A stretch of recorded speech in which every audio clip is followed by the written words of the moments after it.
بسم الله الرحمن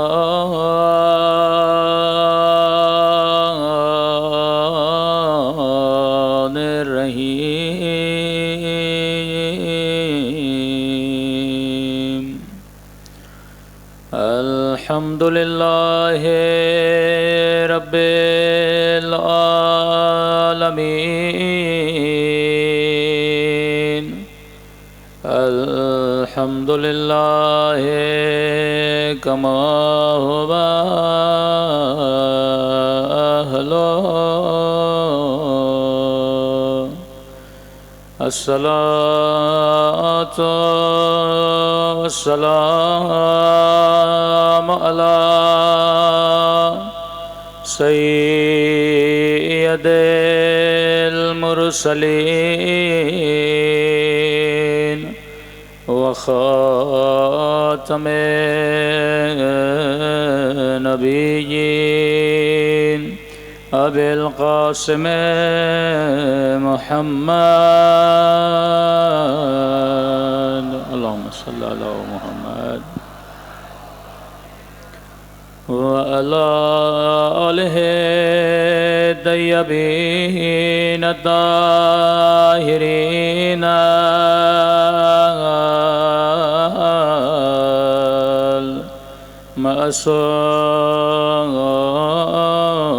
المعصومين سب مل کے اپنے مولا کے ظہور کی دعا اللہم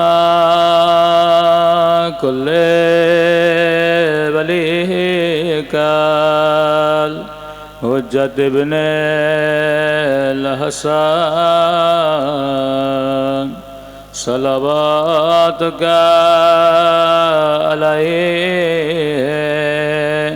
وعلی آبائه فی هذه الساعة وفي كل وليا وحافظا وقائدا ودليلا وعنا حتى تسكنه أرضك طوعا وتمتعه فيها طويلا برحمتك يا أرحم الراحمين صلوات پڑھے محمد و آل محمد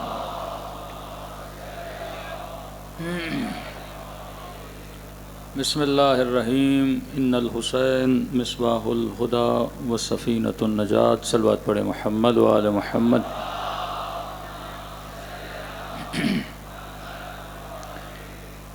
دعا ہے پروردگار عالم ہم سب کی عبادتوں کو اپنی بارگاہ میں قبول فرمائے اور جس مقصد زندگی کی خاطر ان مجالس میں تشریف لاتے ہیں خدا ان مقاصد میں بھی ہم سب کو کامیابیاں نصیب فرما دے۔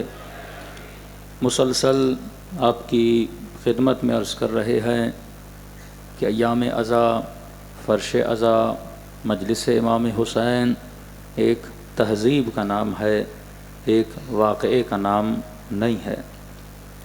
واقعات تاریخ میں بہت ہوئے لیکن بہت کم واقعات تھے جنہوں نے تحریک کی شکل اختیار کی، جنہوں نے ایک ریولیشن کی شکل اختیار کی۔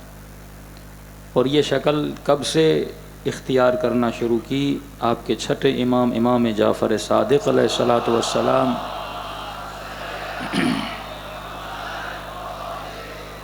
مولا کے زمانے سے مجالس عزا امام حسین کی ترتیب کے ساتھ ایک رسم، ایک تہذیب، ایک ثقافت کی صورت میں شروع کر دی گئی۔ پھر امام ششم کے بعد 7ویں امام، 8ویں امام، پھر حاکم کی دربار میں دعبل کو بٹھا کر اور اپنے جد کے مصائب پڑھانا، یعنی عمومی طور پر، سرکاری طور پر اہل بیت نے اس روش کا آغاز کیا۔ عوام میں جا کر، بازاروں میں جا کر عزا امام حسین کو منانا، یہ بھی امام رضا نے شروع کیا۔ اس قدر زندگی کا دائرہ اہل بیت کے لیے تنگ کر دیا گیا کہ آپ کے 10ویں اور 11ویں امام کو گویا فوجی چھاونیوں میں اس زمانے میں رہنا پڑا۔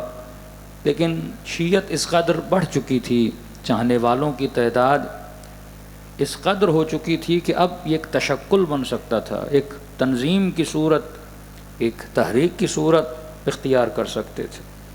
کیونکہ جس طرح آپ کے لیے مسئلہ امامت کلیئر ہے کہ آج کسی بچے سے پوچھو گے نا تو رٹا ہوا ہر کسی نے پنجتن 5 ہیں، معصوم 14 ہیں اور امام 12 ہیں۔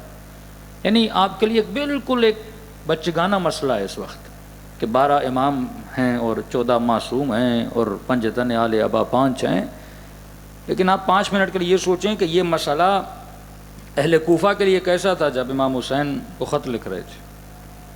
یہ مسئلہ چوتھے امام کے زمانے میں واقعاً لوگوں کو پتہ تھا یہ امام ہے، واقعاً کسی کو پتہ تھا کہ چھٹے امام امام ہیں۔ ابو حنیفہ جب امام کی شاگردی کر رہے تھے کیا یہ سمجھ کے کر رہے تھے کہ یہ ولی خدا ہیں، امام ہیں؟ نہیں، احترام تھا کیونکہ فرزند رسول ہیں، احترام تھا کیونکہ ایک علمی شخصیت ہے۔ اس قدر جس طرح آپ کی نسلوں کے لیے امامت کا مسئلہ ہضم شدہ مسئلہ ہے، آپ نے اس مسئلے کو ڈائجسٹ کر لیا ہے۔ آپ کو پتہ ہے کہ واقعاً رسول خدا کے بعد اگر روئے زمین ولی خدا ہے تو یہ 12 ہیں، اور یہ نعمت الہی ہے کہ آپ اس زمانے میں ہیں، آپ کے لیے مسئلہ آیا ہے۔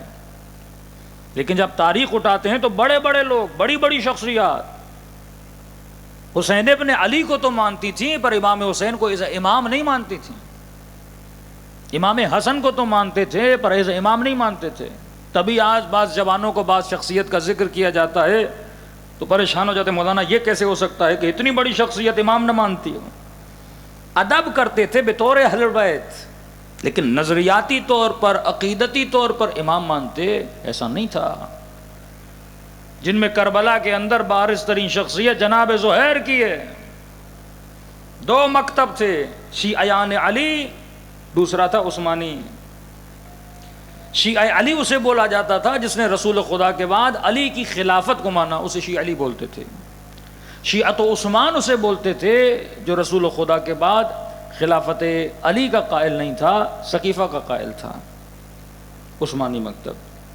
اب یہ نہیں کہ یہ علی کو نہیں مانتے تھے، مانتے تھے، لیکن چوتھا خلیفہ، یہ نہیں کہ امام حسین کو نہیں مانتے، ادب کرتے تھے، فرزند رسول ہیں، نبی نے کاندھوں پہ اٹھایا ہے، ان کی فضیلت میں حدیث موجود ہیں کہ ان الحسن والحسین سیدہ شباب اہل الجنہ۔ لیکن یہ نہیں تھا کہ حسین کہے کہ میری مدد کے لیے آؤ، یہ امام سمجھ کر حسین کو لبیک کہنا اپنے اوپر واجب سمجھیں، ایسا نہیں تھا۔ بالکل ایسے تھا کہ 2 صحابی بلا رہے ہیں، ایک علی کا بیٹا ہے، ایک امیر شام کا بیٹا ہے، مسئلہ امامت کلیئر نہیں تھا۔ یہ چیزیں کلیئر ہوئیں، دا گولڈن ٹائم آف شیعہ، 5ویں امام کا زمانہ، 6 امام کا زمانہ۔ سب سے زیادہ حدیثیں، روایتیں آپ کے پاس ان دونوں اماموں سے ذکر ہوتی ہیں، چوتھے امام سے تو دعائیں ہیں، حدیثیں اتنی نہیں ہیں۔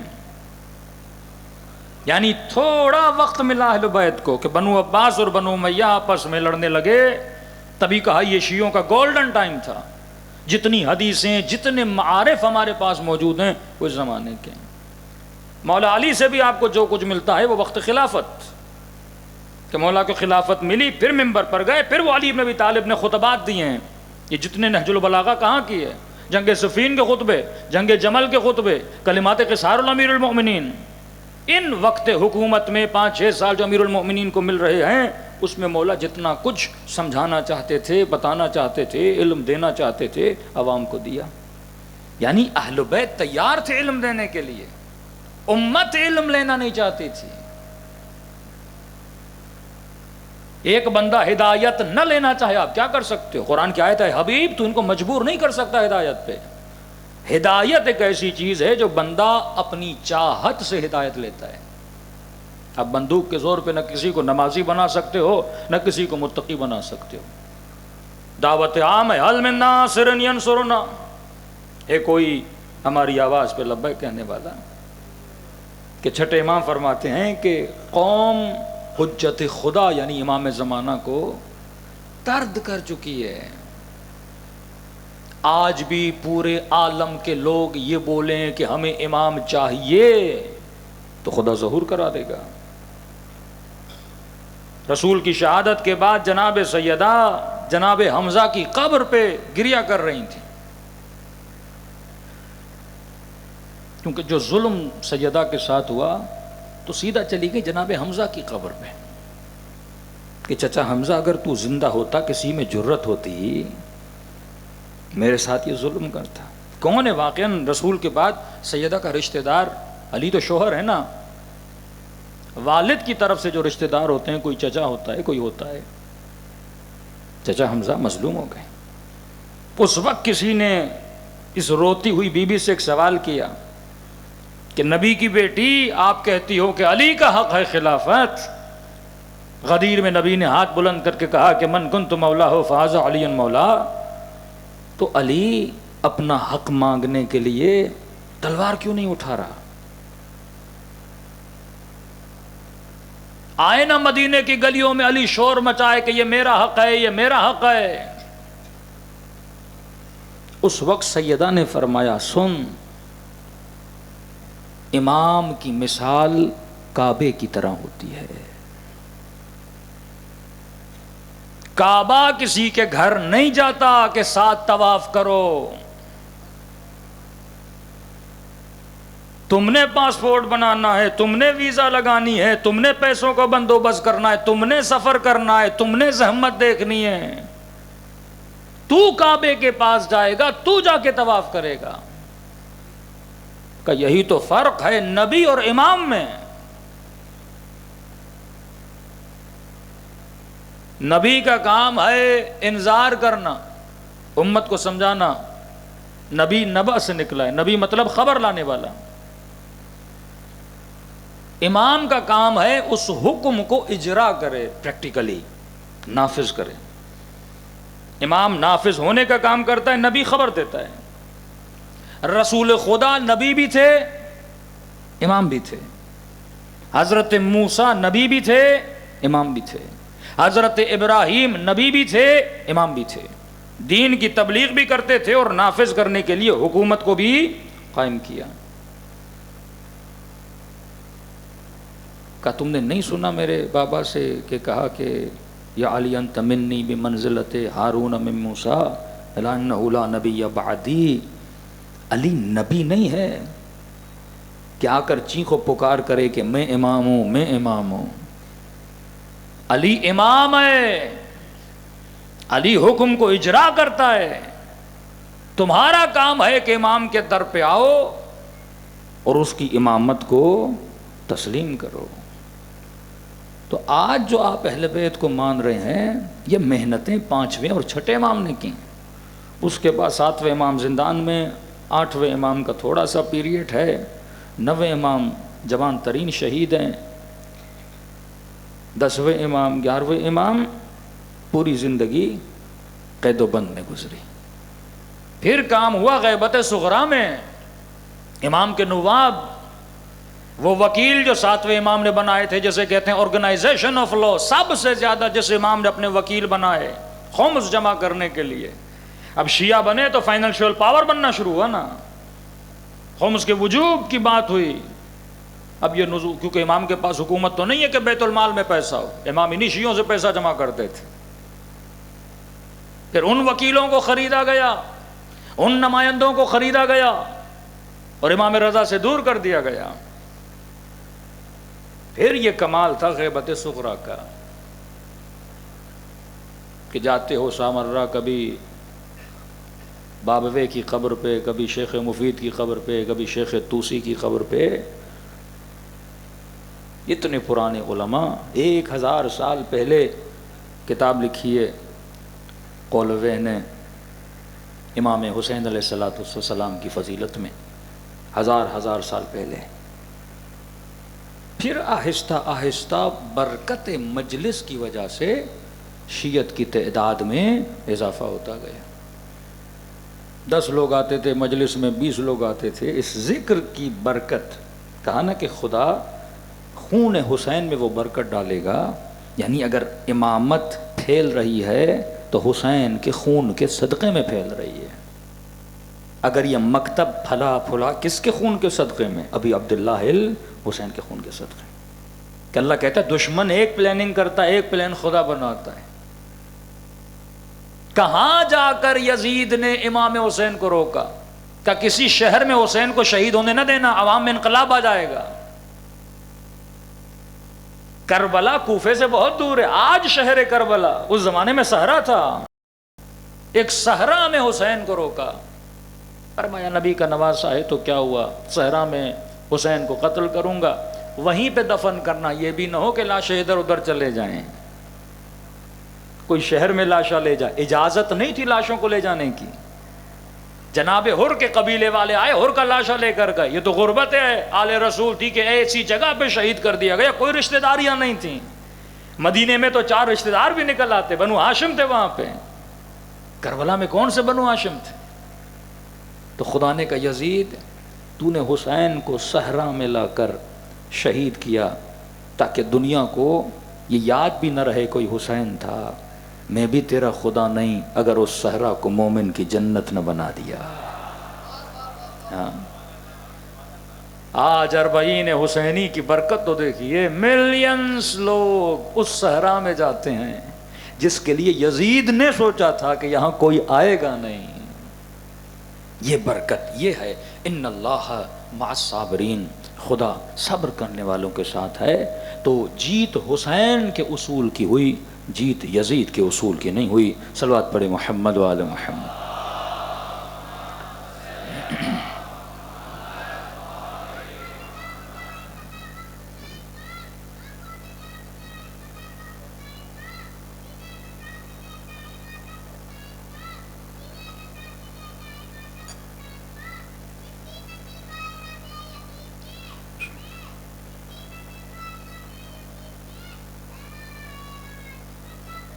حسین کا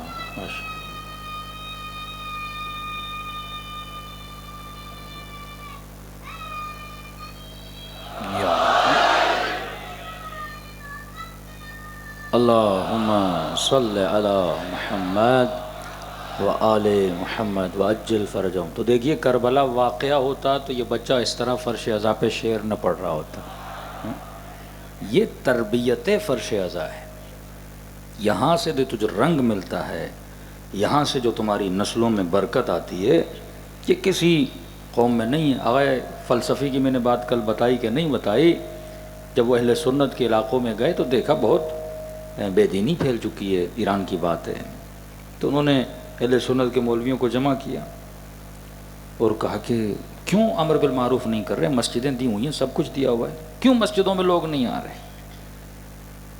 آدھا گھنٹہ 40 منٹ لمبی تقریر کی انہوں نے کہ یہ تبلیغ کا فائدہ، یہ امر بالمعروف کا فائدہ. آئے فلسفی کہتے ہیں جیسے میں خاموش ہوا تو بیچ میں سے ایک اہل سنت کا عالم کھڑا ہوا. کہا آغائے فلسفی، آپ کے پاس حسین ہے، ہمارے پاس نہیں ہے. ہم کیا کہہ کر لوگوں کو جمع کریں؟ تمہیں تو زحمت ہی نہیں کرنی پڑتی، حسین کے نام پہ لاکھوں کا مجمع جمع ہو جاتا ہے. کہ یہ برکت ہمارے پاس نہیں ہے. جمعے میں لوگ آتے ہیں 4 باتیں سنا دیتے ہیں، اور ہمارے یہاں کہہ رواج بھی نہیں، عورتیں تو آتی نہیں ہے جمعے میں، صرف مرد آتے ہیں. ہاں وہ بھی بڈھے بڈھے، جوان بھی اتنے نہیں آتے. یہ پتہ نہیں آپ کے پاس امام حسین نے کون سی انرجی لوگوں کو دی ہے کہ بوڑھے جوان عورتیں بچے سب فرش عزا پہ بیٹھے ہوتے ہیں. ہاں اب میں سوال کرنا چاہتا ہوں، ایک سیاسی پارٹی کروڑوں روپے لگائے، مجمع جمع کرے. وہ مجمع کیوں جمع کرتی ہے؟ تاکہ کوئی رزلٹ حاصل کرے نا. لوگوں کو کھانا دے، بسیں بھیجے، لاکھوں لوگ جمع کر دے، لیکن سارا کچھ ارینج کرنے کے بعد، پیسے لگانے کے بعد، اس کی پارٹی کے جو منتظم ہیں اسے وہ رزلٹ نہ دیں. لوگ بلاتے ہیں تاکہ ہمیں ووٹ ملے، ان کے نظریوں کو بدلا جائے، کوئی ایسا جلسہ کیا جائے دھوم مچ جائے، لوگ بولے بھائی جناب کا فلسفہ اپنا جلسہ بہت بڑا تھا لہذا ووٹ اس پارٹی کو ملے گا، یہ پارٹی جیت جائے گی۔ اب لوگوں کو جمع کرنے میں ہمارا کمال تو نہیں ہے نا، یہ کمال حسین کا ہے، یہ انرجی حسین ابن علی کی ہے، یہ اثر خون حسین کا ہے، یہ حرارت نام حسین کی ہے۔ اب مولا حسین کیا قیامت کے دن پوچھیں گے نہیں کہ میں نے اتنے لوگ بلائے تو نے کیا کیا؟ یہ سوال ہر منتظم سے ہوگا، یہ سوال ہر مومن سے ہوگا کہ ان 10 دنوں میں یہ جو حرارت امام حسین پیدا کرتے ہیں کسی مقصد کے لیے، ٹائم پاس کے لیے نہیں، کسی ہدف کے لیے۔ کہ کہتے ہیں، ایک خطیب فرماتے ہیں کہ ہمارے پاس ایک جوان آیا اور کہنے لگا کہ مولانا میرے اندر ایک بہت بری عادت ہے، میں نکالنا چاہتا ہوں پر نکل نہیں رہی، کیا کروں؟ کہ کون سی عادت؟ اب انسان خطا کار ہے، کہ مجھے شراب پینے کی عادت ہے لوگوں میں عادتیں ہیں، نشے کی عادت، گناہ کی عادت، بے حجابی کی عادت، گانے سننے کی عادت، کا شراب کی عادت۔ اور حدیث معصوم ہے، شیطان کے داخل ہونے کے انٹرنس آف شیطان مومن کو جب گمراہ کرنا چاہتا ہے کچھ ایزی انٹرنس ہے شیطان کے، وہ انٹرنس اگر اسے مل جائے تو بڑی آسانی سے آپ کے اندر داخل ہو سکتا ہے۔ فرمایا ان انٹرنس میں سے ایک انٹرنس ہے شراب، تبھی خدا نے شراب کو حرام قرار دیا، کیونکہ بندہ جب نشہ کرتا ہے تو شیطان کی وہ لاک کھول دیتا ہے، شیطان کے لیے دروازہ کھول دیتا ہے۔ عقل کیوں بولا؟ عقل کا کام ہے دروازے کو بند رکھنا۔ شراب پیے گا اب کسی چیز پہ کنٹرول نہیں ہوگا، بڑی آسانی سے شیطان داخل ہو جاتا ہے۔ دوسرا انٹرنس آف شیطان معصوم فرماتے جواری بندہ، شرطیں لگانے والا بندہ شیطان کے لیے بڑی آسانی سے دروازہ کھول دیتا ہے۔ تیسرا شیطان کی انٹرنس کا دروازہ جو معصوم فرماتے وہ ہے غصہ۔ جب انسان غصہ کرتا ہے بڑی آسانی سے شیطان اس کے اندر داخل ہو جاتا ہے۔ کل میں نے کہا نا، نارمل حالات میں نارمل رہنا کمال نہیں ہے، ایب نارمل حالات میں بندہ نارمل رہے یہ مقام کمال ہے۔ جب آپ کو غصہ آتا ہے آپ کو 6 7 سال پرانے دکھ اور زخم بھی یاد آ جاتے ہیں۔ دوست کے ساتھ جھگڑا ہوا، فوراً غصے میں بول دیا کہ 6 سال پہلے میں نے بیٹی کی شادی کی تھی، تمہیں کارڈ بھیجا تھا تم نہیں آئے تھے۔ بھئی بات کیسے یاد آ گئی؟ غصہ اتنا خطرناک ہے۔ تبھی فرمایا علی کا چاہنے والا غصے میں خاموش رہتا ہے، ویسے باتیں کرو کوئی مسئلہ نہیں، غصے کے اندر تیرے اندر جتنی برائیاں ہیں وہ زبان پر جاری ہو جاتی ہیں۔ تبھی معصوم فرماتے ہیں اگر غصے میں آ کر کسی نے تیری توہین کی، تجھے گالی دی، اسے معاف کر، کیونکہ غصے میں خود نہیں بول رہا تھا، اس کے پیچھے شیطان تھا جو بول رہا تھا۔ غصے میں وہ خود نہیں ہوتا، اپنے آپ میں نہیں ہوتا۔ تبھی فرمایا یہ کمال ہے۔ میں نے کہا نا شجاعت صرف لڑنے کا نام نہیں ہے، خیبر میں تلوار چلانا بھی شجاعت ہے، خندق میں تلوار چلانا بھی شجاعت ہے، صفین میں تلوار چلانا بھی شجاعت ہے، اور گھر کو آگ لگ جائے تلوار کو نیام میں رکھنا بھی علی کی شجاعت ہے۔ شجاعت صرف یہ نہیں کہ میدان میں بندہ تلوار چلائے، یہ علم ہو کہ میں نے اپنے جذبے کو کہاں پہ استعمال کرنا ہے۔ تو یہ مولانا کہتے ہیں میں نے چوتھی چیز 3 چیزیں بتائیں، جوا، شراب، غصہ۔ بعض روایتوں میں ہے کہ شیطان جب مرد کو گمراہ کرنا چاہتا ہے آسان ترین حربہ ہوتا ہے عورت۔ بڑے بڑوں کو تباہ کیا اس وسیلے کے ذریعے سے، دشمن کی بڑی دشمن فوجوں کو تباہ کرتا تھا اس ذریعے سے۔ جب اردن، سیریا، مصر، ایجپٹ کی جنگ ہو رہی تھی اسرائیل کے ساتھ، انہوں نے عورتوں کو استعمال کیا تھا۔ ظہور امام کے بعد بھی ملتا ہے کہ لشکر سفیانی عورتوں کے ذریعے سے سپاہیوں کو گمراہ کرنا چاہے گا۔ آسان ترین وسیلہ ہوتا ہے مرد کو گمراہ کرنے کے لیے۔ آج میڈیا کو آپ دیکھ لیجئے، بھرا ہوا ہے جوان کو کیسے گمراہ کیا جا رہا ہے۔ تو اس پہ ابھی آتا ہوں۔ اس مولانا نے کہا دیکھ کئی مشہور مجلسیں ہوتی ہیں، وہاں نہ جا جہاں لوگ تجھے جانتے ہیں، کئی کسی ایسے محلے کی مجلس میں جا جہاں بہت تھوڑے لوگ ہوں، اور اس مجلس میں جا کے خلوص سے دل سے امام حسین سے مانگ، گریا کر کہ مولا حسین تیری یہ عادت نکال دیں۔ یہ جوان 10 دن کے بعد مولانا کے پاس آتا ہے، کہتا ہے حسین نے میرے دل سے شراب کی محبت کو نکال دیا ہے۔ رسول خدا کی حدیث ہے، سفینۃ البحار میں شیخ عباس قمی فرماتے ہیں بی انذرتم، یہ پنجتن آل ابا فرماتے ہیں میرے ذریعے سے اللہ تمہارا انذار کرواتا ہے، مجھ سے ڈراتا ہے۔ میں نبی کا کام ہے تجھے جنت جہنم کی باتیں بتاؤں اور تمہارے وجود میں خوف پیدا کروں، لیکن بعلی اہتدیتم، اگر میرے بعد ہدایت لینی ہے تو ہدایت کا ذریعہ خدا نے کس کو بنایا ہے؟ علی کو بنایا ہے۔ یہ ضرور ہے کہ میرے بعد کئی لوگ ممبر پہ آئیں گے، تبلیغ کریں گے، اللہ کی باتیں کریں گے، رسول کی باتیں کریں گے، جنت و جہنم کی باتیں کریں گے، کہ نہیں ہدایت نہیں ملے گی۔ بعلی اہتدیتم، اگر ہدایت ملنی ہے میرے بعد تو کس کے ذریعے سے ملے گی؟ علی کے ذریعے سے ملے گی۔ پھر فرمایا بالحسن اوتیتم بالاحسان، اگر یہ دیکھنا ہے کہ لوگوں کے ساتھ احسان کیسے کرنا ہے تو یہ کس سے سیکھو گے؟ حسن سے سیکھو گے۔ وبالحسین تصعدون، اور اگر تم نے بلندیوں تک جانا ہے تو بلندیوں کے لیے اگر خدا نے کسی امام کو سیڑھی بنایا ہے تو وہ حسین ابن علی ہے۔ حسین وہ امام ہے جو انسان کو حر بناتا ہے، حسین وہ امام ہے جو بڑی آسانی سے دلدل سے نکال کے انسان کو بلندیوں تک لے کر جاتا ہے۔ ہمارے استاد ایک ایران میں خطیب ہیں، فرماتے ہیں کہ ایک دن عشرہ محرم پڑھ رہے تھے اور موضوع تھا جنت کے دروازے، جس طرح ہم اہل بیت کی زندگی کے اصول پہ گفتگو کر رہے ہیں، تو کہتے ہیں میں نے پہلی دن محرم میں یہ پڑھا کہ جنت کے دروازوں میں سے ایک دروازہ روزے داروں کا ہے، فضائل پڑھے روزے داروں کی۔ دوسرے دن پڑھا کہ جنت کے دروازوں میں سے ایک دروازہ حاجیوں کا ہے، حج کے فضائل پڑھے۔ تیسرے دن میں نے کہا جنت کے دروازوں میں سے ایک دروازہ انفاق کرنے والوں کا ہے، خیرات کرنے والوں کا ہے، اللہ کی راہ میں صدقہ دینے والوں کا ہے، غریبوں کی مدد کرنے والے کا ہے۔ کہ تیسرے دن پڑھ رہے ہیں، فضائل پڑھے اس کے۔ کہتے جیسے ممبر سے اترا ایک کمزور سا بوڑھا تھا، فقیرانہ لباس پہنا ہوا تھا، اس نے مجھے روک دیا، مولوی صاحب ادھر آؤ۔ کیا ہوا؟ کہ روزے داروں کا دروازہ، حاجیوں کا دروازہ، خیرات کرنے والوں کا دروازہ۔ مولوی صاحب کوئی ایسا دروازہ بتاؤ جس سے میں بھی تو جا سکوں، میں کمزور آدمی، غریب آدمی، پیسے ہیں نہیں، خیرات کہاں سے کروں؟ تو یہ دروازہ تو میرے لیے ہے نہیں۔ آج تک میں نے حج نہیں کیا، یہ دروازہ میرے لیے ہے نہیں۔ بیمار ہوں، روزہ نہیں رکھ پا رہا، یہ دروازہ میرے لیے ہے نہیں۔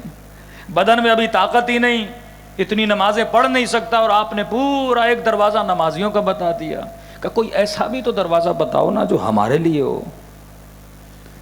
یہ خطیب کہتے ہیں کہ میں گھر گیا، واقعاً سوچنے لگا کوئی عمومی دروازہ بھی تو ہو نا، جرنل دروازہ۔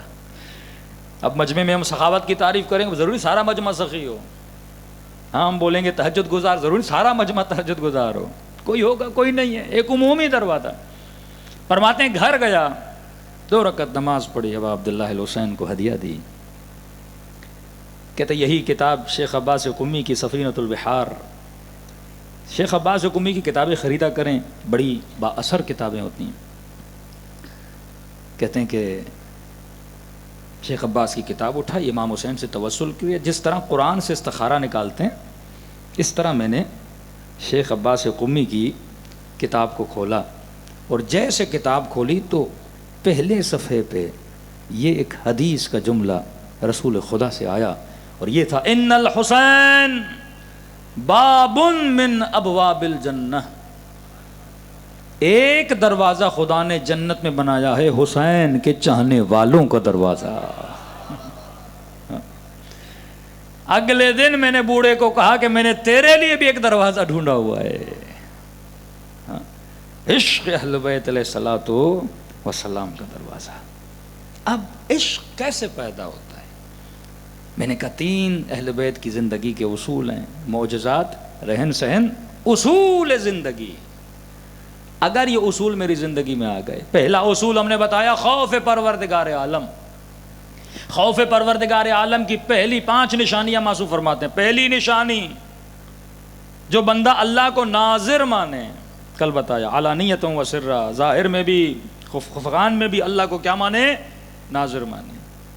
جوانوں کو ایک مثال دوں تاکہ اس نظارت کو سمجھ لیں۔ ہم سب خدا کو مانتے ہیں، خدا کے حضور کو نہیں مانتے۔ ہم امام زمانہ کو مانتے ہیں پر حضور امام کو نہیں مانتے، کیونکہ ہمارا وجود مٹیریلسٹ ہے۔ اللہ نظر نہیں آ رہا تو کیسے مانیں؟ اب تصور کریں آپ کو کسی ایسے گھر کے اندر ڈال دیا جائے 2 مہینے کے لیے اور بتا دیا جائے اس گھر میں کوئی 36-37 کیمرے لگے ہوئے ہیں، 24 گھنٹہ تمہاری حرکتوں کو ریکارڈ کیا جا رہا ہے اور لائیو کر کے پورے پاکستان کو دکھایا جا رہا ہے۔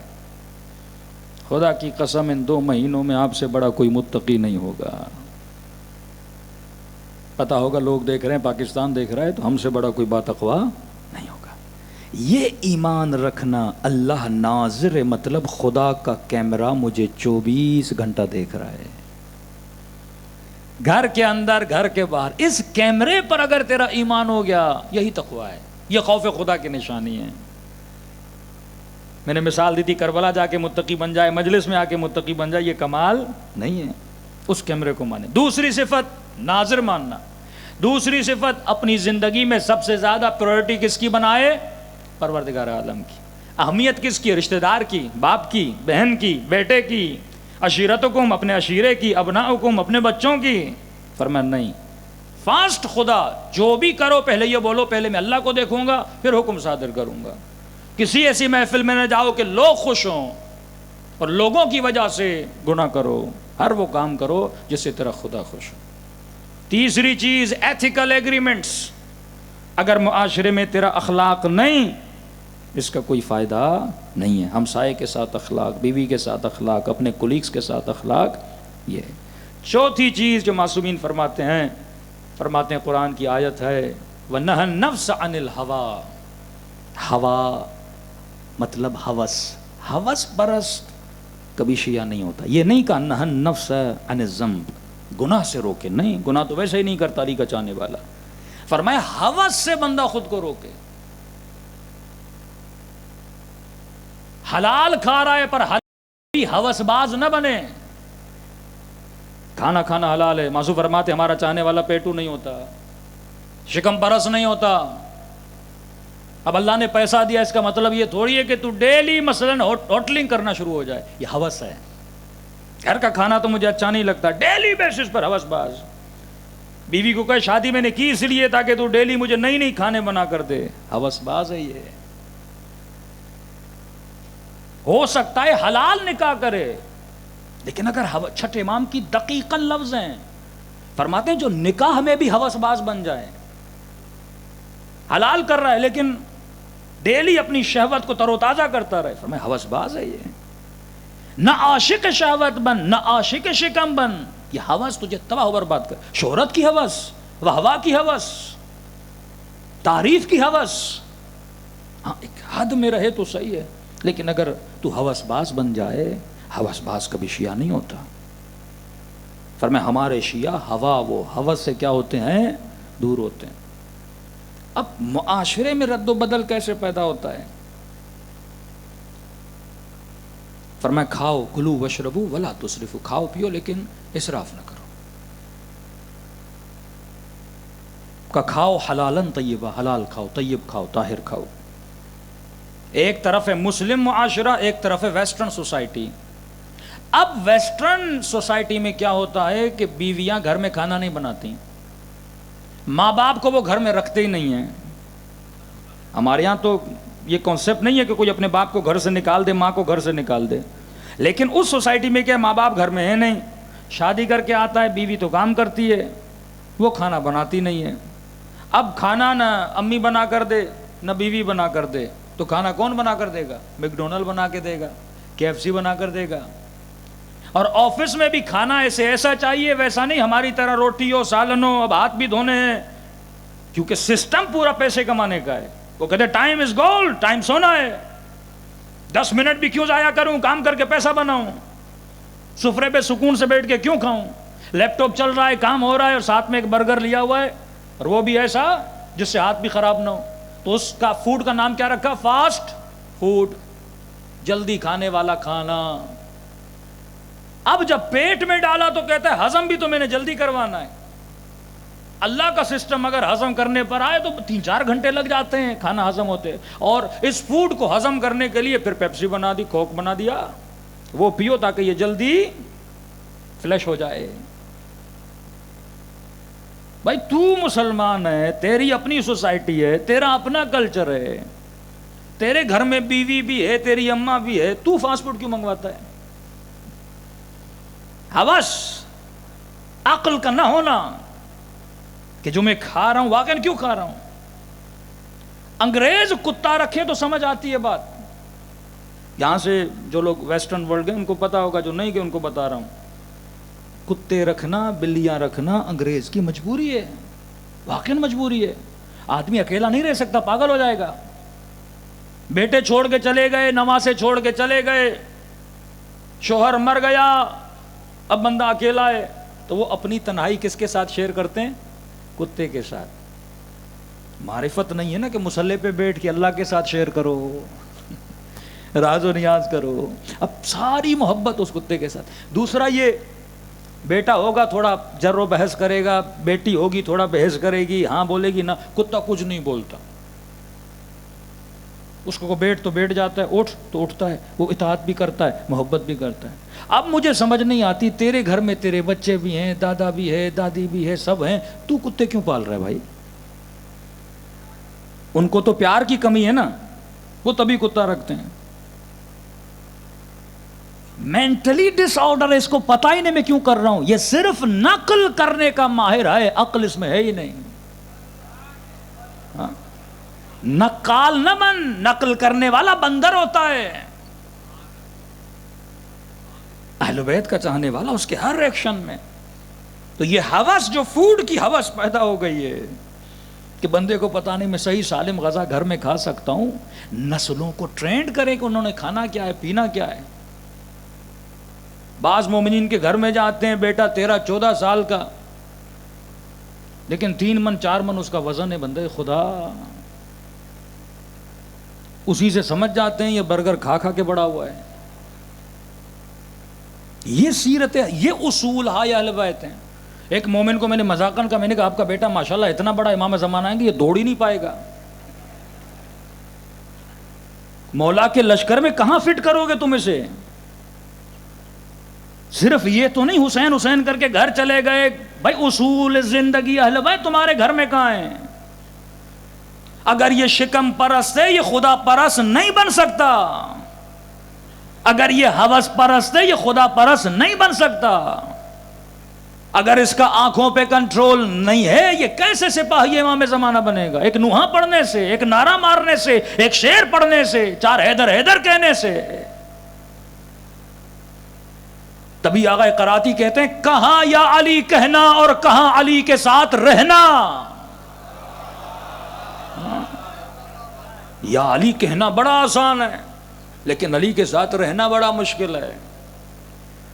کہ میں نے کل کی مجلس میں کہا, بعض ہمارے جذباتی مومنین جاتے ہیں نا شام, وہ کسی نے بتا دیا ادھر یزید کی قبر ہے, غصے میں دوڑے دوڑے گیا, 4 لاتیں بھی ماری اور منہ سے جو گالیاں آئیں وہ بھی بولی, لعاب دہن بھی اس قبر پہ پھینکا. میں نے کہا بڑا آسان ہے قبر میں سوئے ہوئے یزید کو لاتیں مارنا. میں نے کہا ابھی نکلے نا 400 سپاہیوں کے ساتھ باہر, پھر میں تیرا دوڑنا دیکھوں. وقت کے یزید کو للکارنا خمینی نے سکھایا. وہ جذبہ دیا ماؤں کو کہ ٹینکوں کے سامنے 6 مہینے کے بچوں کو سینے سے لگا کے کھڑی ہو گئیں. ایک ایک ماں نے 5 بچے قربان کیے. یہ شجاعت کا درس حسین ابن علی کا ہے. اللہم صلی اللہ علیہ. تو جب تک حسینی اصول زندگی میں نہیں ہے تو چوتھی چیز کیا فرمایا؟ اگر بندے کے وجود میں ہوس ہے فائدہ نہیں ہے. ایک اور مثال دوں تاکہ آپ سمجھ جائیں. کسی مومن نے کہا شاید کل دی کہ بھائی مولانا فلاں آدمی ہے, اس نے 20 سال سے کسی نامحرم کو نہیں دیکھا. بڑا متقی آدمی ہے, 20 سال سے. پھر پتا چلا 20 سال سے جیل تھا وہ. پوری زندگی اس نے مولانا کوئی فلم نہیں دیکھی, پتہ چلا بندہ تھا ہی اندھا. یہ کوئی کمال ہے؟ کمال تب ہے جب گناہ کی طاقت ہو اور بندہ گناہ نہ کرے. یوسف بننا سیکھ. کربلا قصہ نہیں، زندگی گزارنے کے طریقے اور اسلوب کا نام ہے. سر ایسے ہی کٹا دیا امام حسین نے. پہلی چیز اللہ کو ناظر مان، دوسری چیز زندگی میں اللہ کی اہمیت، تیسری چیز ہوس سے بچو، چوتھی چیز اپنے اخلاق کو بناؤ، پانچویں چیز ان الذین قالوا ربنا اللہ ثم استقاموا، جنہوں نے کہا کہ اللہ ہمارا رب ہے، اس کے بعد استقامت پیدا کی. میدان کو نہ چھوڑنے والے، استقامت. میں سمیت مار کا مار دو کاٹ دو، علی کو نہیں چھوڑوں گا. نبی کے صحابی تھے نا جن کی قبر کو نبش کر دیا گیا ادھر سیریا میں نا، کہا کہ علی کو گالی دو، کہ نہیں دوں گا. علی کو چھوڑو، کہ نہیں چھوڑوں گا. کہ زندہ جلا دیں گے، کہ جلا دو. کہ مار دیں گے، کہ مار دو. کہ بیٹوں کو ماریں گے، کہ مارو. آخر میں کھڈا کھودا، اس میں آگ جلائی. کہ اس میں جلا دیں گے. کہ کوئی بات نہیں، جلا دو. کہتے جب مارنے کے لیے آئے نا، کہ مجھے بھی مارو گے، کہاں بیٹوں کو مارو گے، کہاں ان کو بھی مار دیں گے. پکا کا پکا. کہ ایک کام کر، پہلے بیٹوں کو مار. کہ بڑا شقی القلب باپ ہے تو. کوئی اور باپ ہوتا نا کہتا پہلے مجھے مار بعد میں بیٹوں کو مار. تو کیسا باپ ہے؟ کہ شقی نہیں، علی کا عاشق ہوں. کیا کہنا چاہتا ہے؟ کہ مجھے خوف ہے کہیں بیٹے مجھے مرتا ہوا دیکھیں اور علی کے دامن کو چھوڑ نہ دیں. پہلے انہیں مار، جنت میں بھیجوں، پھر علی کی ملاقات کے لیے خود جاؤں گا.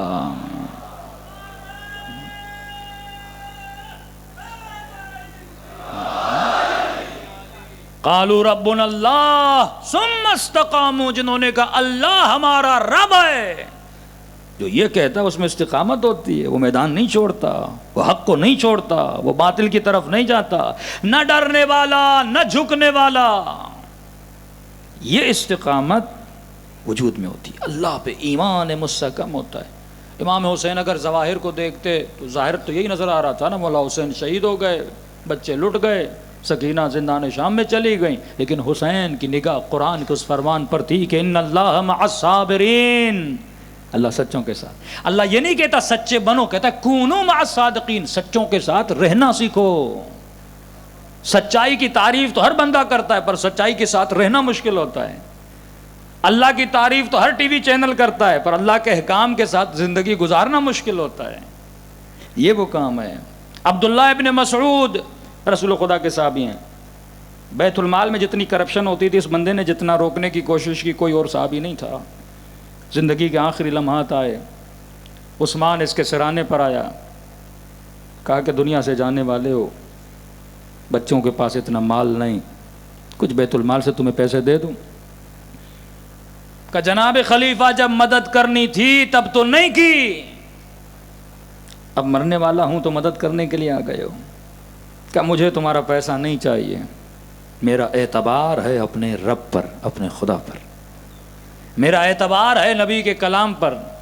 رسول خدا نے فرمایا اپنے بچوں کو سورہ واقعہ یاد کرواؤ تاکہ روز پڑھیں، کبھی ان کے گھر میں فقیری نہیں آئے گی. کہ میں نے اپنی نسلوں کو، اپنے بچوں کو واقعہ یاد کروائی ہے. میرا ایمان کس پر ہے؟ پروردگار عالم پر ہے. یہ یقین محکم اگر اہل بیت علیہ الصلوۃ والسلام پر ہو، ان کی زندگی کے اصولوں پر ہو، یہ استقامت اگر میرے وجود میں آ جائے تو جنتان، خدا کہتے ہیں اللہ تجھے 2 جنتیں عطا کرتا ہے، دنیا بھی جنت بنا دے گا، آخرت بھی جنت بنا دے گا. صلوات پڑھے محمد و آل محمد.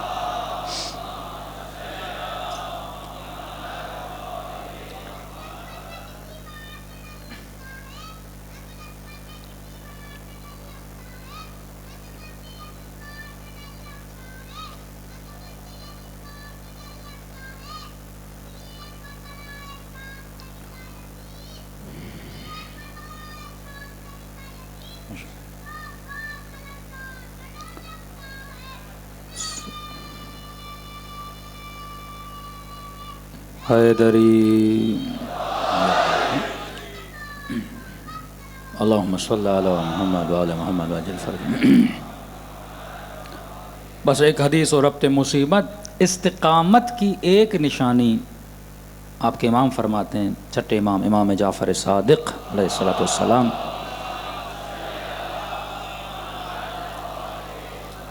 ثم استقاموا، یعنی توحید کا عقیدہ بندے کا مضبوط ہونا چاہیے، اس میں کمزوری نہیں ہونی چاہیے. مولا کا صحابی امام کے پاس آیا، بیمار پڑ گیا، کہ مولا بیمار تھا. امام نے کہا ٹھیک ہو گئے؟ کہا الحمدللہ فلاں حکیم نے مجھے ٹھیک کیا. امام نے کہا لا تشرک باللہ، شرک نہ کر، یہ نہ بول مجھے حکیم نے ٹھیک کیا، یہ بول اللہ نے حکیم کو وسیلہ بنا کر مجھے شفا عطا کی. بڑا حساس معاملہ ہے. مسبب الاسباب اللہ کی ذات ہے. استقامت رکھ، یہ نہیں کہ دوسرے اسباب کے اندر اتنا گھیر جائے کہ تو اللہ کو بھول جائے. یا وجیہن عند اللہ، اس میں کل آؤں گا. 3 الفاظ شیعہ یاد کر لیں، کوئی وہاں بھی آپ کو پھر ٹوک نہیں پائے گا. ہم عقیدہ عند کے قائل ہیں. یا وجیہن عند اللہ اشفعی لنا عند اللہ، کہ پروردگارا جب کوئی تیرا بندہ تجھ سے مانگتا ہے تو اس کے گنہگار چہرے کو نہ دیکھ، حسین کے چہرے کو دیکھ، اور صدقہ حسین میں میری شفاعت کر. یہ ہے یا وجیہن عند اللہ اشفعی لنا عند اللہ. چند اصحاب امام حسین ہیں جن کی جنازوں پہ امام گئے ہیں، کہتے ہیں 7 کے قریب عدد ہے. یہ بھی نہیں کہ اپنے سارے بھائیوں کے جنازوں پر مولا گئے، نہیں. عباس علمدار ہیں، جناب حر ہیں، جناب عون ہیں، جناب سلیمان ہیں، ان کے جنازوں پہ امام گئے. اگر تیرا عشق حسین سے مضبوط ہے تو حسین بھی تیرا عاشق ہے. لشکر یزید کا سپاہی کہتا ہے حسین کا ایک غلام تھا. اب یہ روایت جناب جون کے لیے بھی پڑھی جاتی ہے، لیکن بعض لوگ فرماتے جناب سلیم تھے یا سلمان تھے، نام میں اختلاف ہے، ان کے لیے یہ بھی غلام تھا امام حسین کا. بہت لڑا، کاتب امام حسین تھا، خوبصورت لکھتا تھا. امام حسین اپنے خط اس سے لکھواتے تھے. ترک کا رہنے والا تھا، عرب نہیں تھا. تو یہ لشکر یزید کا سپاہی کہتا ہے میں نے کبھی اتنی محبت کسی آقا کی اپنے غلام کے ساتھ نہیں دیکھی. کہتا ہے ہر لاشے پہ حسین کو آتا ہوا دیکھا، لیکن میں نے اچانک دیکھا ایک حسین کا غلام ہے، تقریباً ملتا ہے اس نے 70 لوگوں کو واصل جہنم کیا، بہترین تیر انداز تھا. کہتا ہے زمین پہ گرا، پورا وجود خون آلود ہے. کہتا میں نے دیکھا حسین دوڑے دوڑے اس کے جنازے پر آئے اور حسین نے اس کا سر اپنی گود میں رکھا. کہتا ہے زخموں کی تاب نہ لاتے ہوئے اس کو کچھ سمجھ نہیں آ رہا تھا میں کہاں ہوں، لیکن جیسے اس نے آنکھیں کھولی نا اس کی نگاہ حسین پہ پڑی اور یہ دیکھا کہ میرا سر حسین کی گود میں. کہتا اس نے جتنی طاقت تھی حسین کی گود سے اپنے سر کو خاک کربلا پہ گرا دیا اور کہنے لگا مولا یہ گود اکبر کے لیے ہے، ہم جیسے غلاموں کے لیے نہیں ہے. کہتا اس ہین میں، اس ماحول میں دیکھ رہا ہوں حسین پھر گود میں رکھ رہے ہیں اور غلام پھر خاک کے کربلا پہ سر کو پھینک دے رہے ہیں. کہتا یہ معاملہ میں دیکھتا رہا، بالآخر غلام راضی نہیں ہوا کہ سر مولا کی گود میں ہو. کہتا میں نے کبھی ایسا آقا نہیں دیکھا. کہتا جب غلام راضی نہیں ہوا نا تو میں نے اپنی نگاہوں سے دیکھا حسین نے جھکنا شروع کیا. میں پریشان ہوا حسین جھک کیوں رہے ہیں؟ کہ اس نے سر حسین کی گود میں نہ رکھا، بار بار خاک کربلا پہ رکھ دیا. تو میں نے دیکھا حسین اتنا جھکے کہ حسین نے اپنا رخسار اس غلام کے رخساروں پہ رکھا اور کہا کہ تو نے غلامی کا حق ادا کر دیا. ایسا ہے تیرا امام حسین.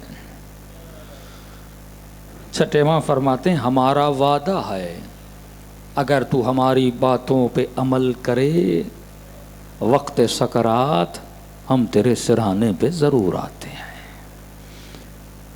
بس یہی دعا اگر مجلس میں قبول ہو جائے نا کہ جب روح بدن سے پرواز کرے تو خدا حسین کو ہمارے سرانے بھیجے، اکبر کو ہمارے سرانے بھیجے، شوق اور اشتیاق کے ساتھ پھر روح پرواز کر جاتی ہے۔ فرمائے میرے زائر جو حسین کی زیارت کی تمنا رکھتے ہو، مجھ حسین کو خلوص دل سے سلام کرو، خدا تجھے ثواب زیارت حسین عطا کرے گا۔ السلام علی الحسین وعلی علی ابن الحسین وعلی اولاد وعلی صحابہ، سب مل کے السلام وعلی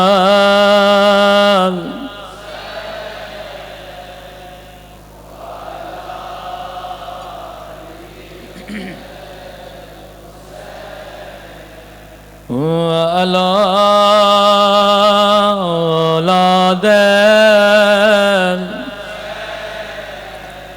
وعلی صحابہ، سب مل کے السلام علی وعلی علی ابن وعلی اولاد وعلی صحابہ، میرا سلام ان ٹوٹی ہوئی پسلیوں پہ،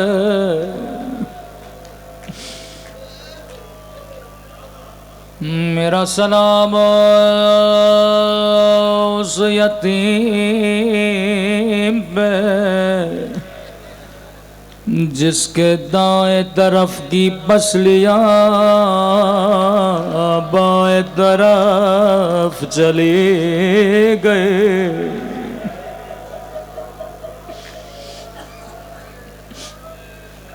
قدیمی مومنوں میں نے نام نہیں لیا لیکن سمجھ گئے یہ شہید کون ہے۔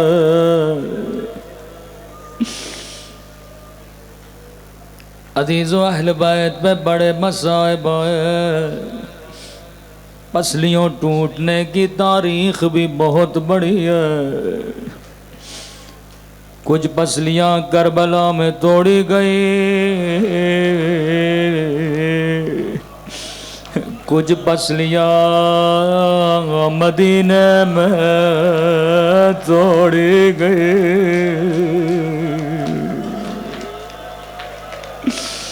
ظلم کی ابتدا مدینے سے ہوئی تھی، سنیں گے اہل بیت میں سب سے پہلے کس کی پسلیاں ٹوٹی۔ سب سے پہلے مدینے کی گلی میں ایک دروازے کو آگ لگی تھی، اس لکڑی کے دروازے میں ایک لوہے کا قلعہ تھا۔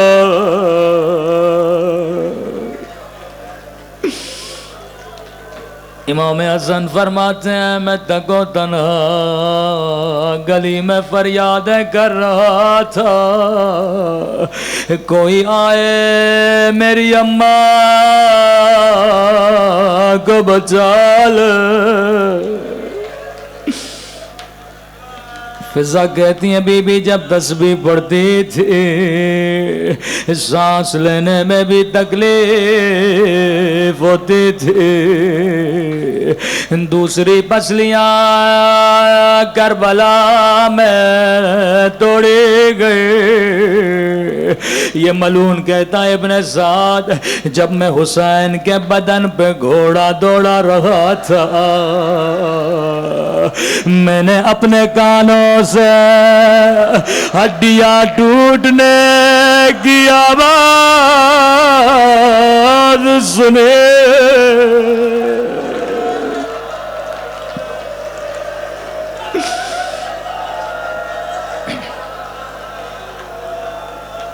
میں قربان مولا حسین آپ کی غربت پر، لیکن مصائب لکھنے والے لکھتے ہیں ان پسلیوں میں اور ایک یتیم کی پسلیوں کے ٹوٹنے میں ایک بڑا فرق تھا۔ فرمایا جب حسین کی پسلیاں ٹوٹی تو بدن سے روح پرواز کر چکے تھے، لیکن حسن کا یتیم قاسم ابھی زندہ تھا۔ دائیں طرف کے گھوڑے بائیں طرف کے گھوڑے دائیں طرف،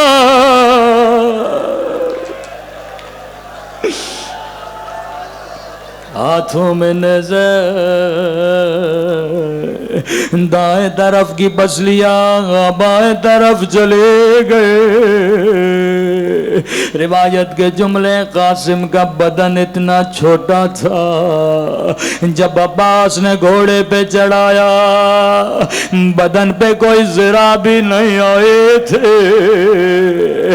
کہا کربلا کا جو بھی شہید جب بھی گھوڑے سے گرا اس نے امام حسین کو آواز دی تھی، لیکن قاسم اتنے چھوٹے تھے جیسے گھوڑے سے گرے کہنے لگے اماں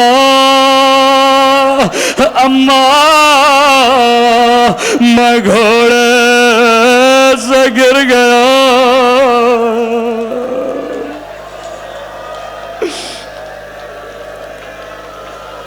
مولا حسین دوڑے دوڑے میدان میں پہنچے۔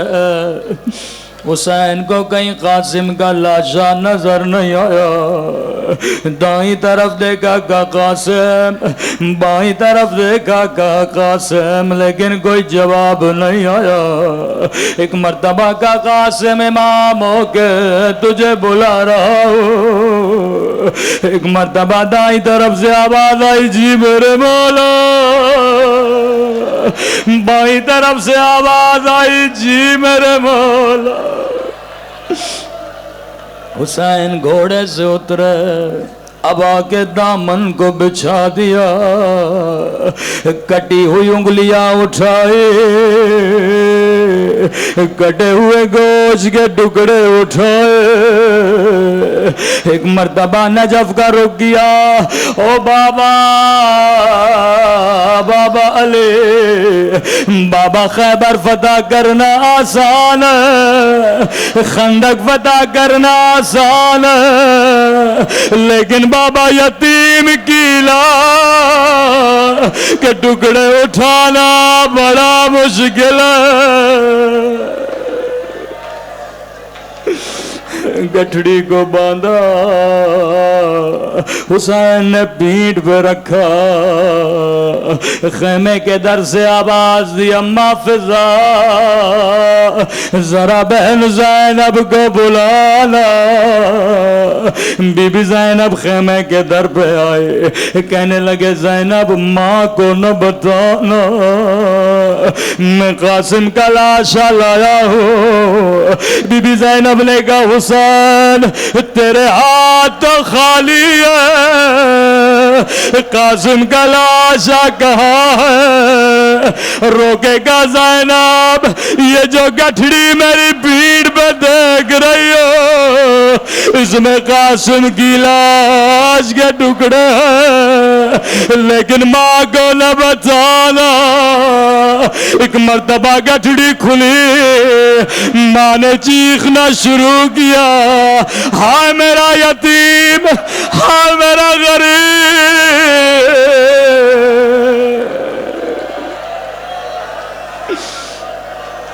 الا لعنت اللہ علی القوم الظالمین۔